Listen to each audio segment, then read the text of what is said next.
श्रीमद कुंज विहारे नमः। श्री स्वामी हरिदासो विजय तीर्थराम। अपनी बात आपको सबको यह बताते हुए इस दास को कोई लज्जा नहीं होती।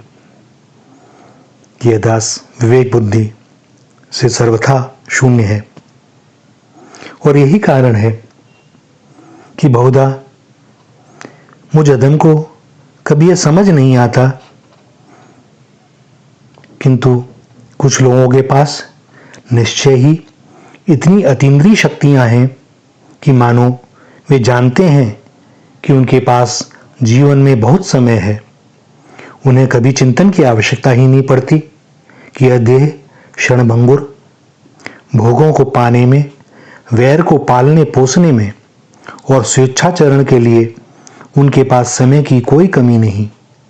यही चिंतन कि किसने क्या किया, क्या नहीं किया, क्या करना चाहिए था, कौन अच्छा है, कौन बुरा है।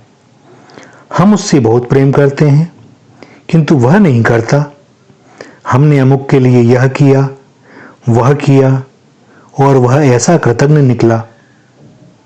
क्या कहें, अपने राम तो अब एक से बंध गए, अब और कोई बंधन स्वीकार नहीं। जो वह दिखावे सो देखें, जो वह करावे सो करें। कोई क्या चिंतन करता है, क्या सोचता है, अपने राम का कोई सरोकार नहीं। न मैं किसी के बंधन में, न कोई मेरे। सभी निजात्मनों की पृथक सत्ता, पृथक स्वभाव और सभी का यथोचित सम्मान ही इस दास का दायित्व कर्तव्य। इस धरा पर जन्म लेने का एक ही अर्थ कि अभी तक वह लक्ष्य नहीं पाया जो पा लेना था। सो अब यह यात्रा तो लक्ष्य को पाने की यात्रा है। यहाँ की वस्तुओं, सुविधाओं और दृश्यों में उलझना नहीं है, अटकना नहीं है, कहीं रुकना नहीं है। जो भी मिले सबसे प्रेम से मिलना है। कोई न मिलना चाहे तो उसकी स्वतंत्रता का भी सम्मान करना है। कोई अपने को देखकर व्यथित हो तो यह भी तो अपना अपराध ही। कोई स्वयं की इच्छा से साथ चले तो भगवद इच्छा। कोई कुछ दूर जाकर रुक जाए, न चले तो यह भी भगवद इच्छा। कोई रूठ जाए तो यह भी भगवद इच्छा। भैया, अपने को रूठना नहीं आता और रूठना नहीं आता तो मनाना भी नहीं आता, क्योंकि रूठने का अर्थ यह है कि अपना मनचाहा ना हुआ और इसका प्रत्यक्ष अर्थ यह है कि ऐसी स्थिति का नाम प्रेम के साथ संभव ही नहीं। किसी प्रेमी को ही रूठने का मान करने का अधिकार है।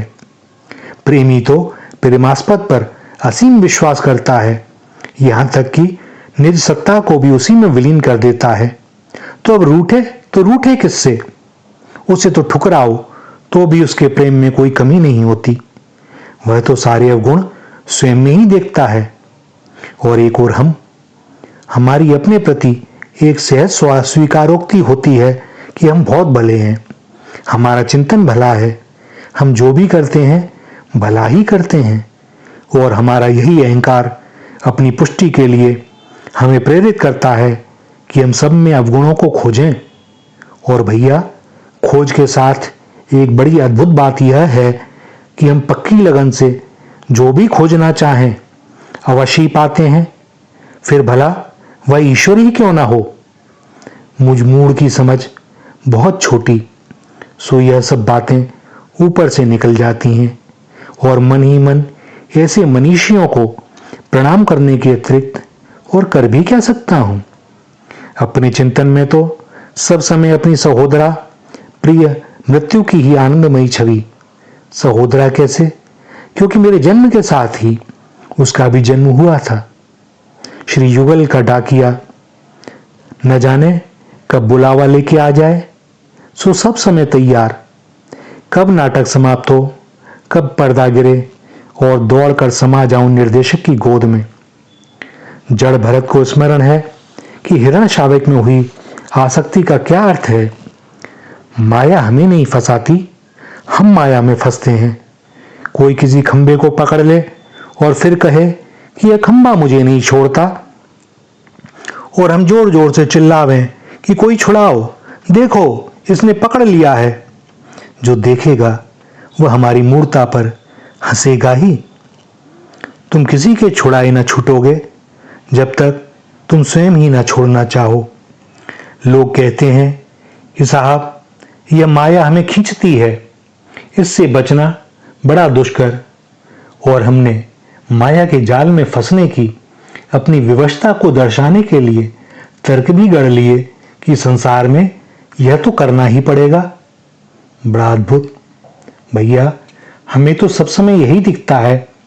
प्रत्येक क्षण, प्रत्येक कण, प्रत्येक सत्ता, प्रत्येक दृश्य, प्रत्येक आत्मीजन यही कह रहा है कि मुझसे न जुड़ो, मुझ में आसक्त न होकर उन श्री युगल किशोर के श्री चरणों में ही अपनी इस आसक्ति ममत्व को लगाओ।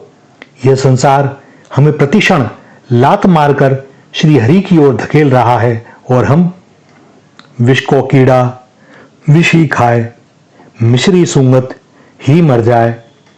हे नाथ, हे कृपा सिंधु, हे किशोरी जी, हे श्यामा श्याम, हम बाल की भी खाल निकालने वालों की, तीक्ष्ण बुद्धि रखने वालों को आपकी कृपा दिखाई नहीं देती।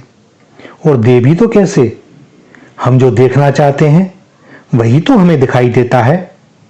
अरे आपकी कृपा से तो जड़ भी चेतन हो जाता है और हम चेतन हो गए हैं जड़ बुद्धि। हे प्रियाजू, कुछ विशेष आपको ही करना होगा। आप तो पात्र पात्र का भी भेद नहीं करती, सो हम सब आपकी ही शरण हैं। पतन का मार्ग हमें सहज ही आकर्षित करता है, क्योंकि जन्म जन्मांतरों में यही तो किया है हमने।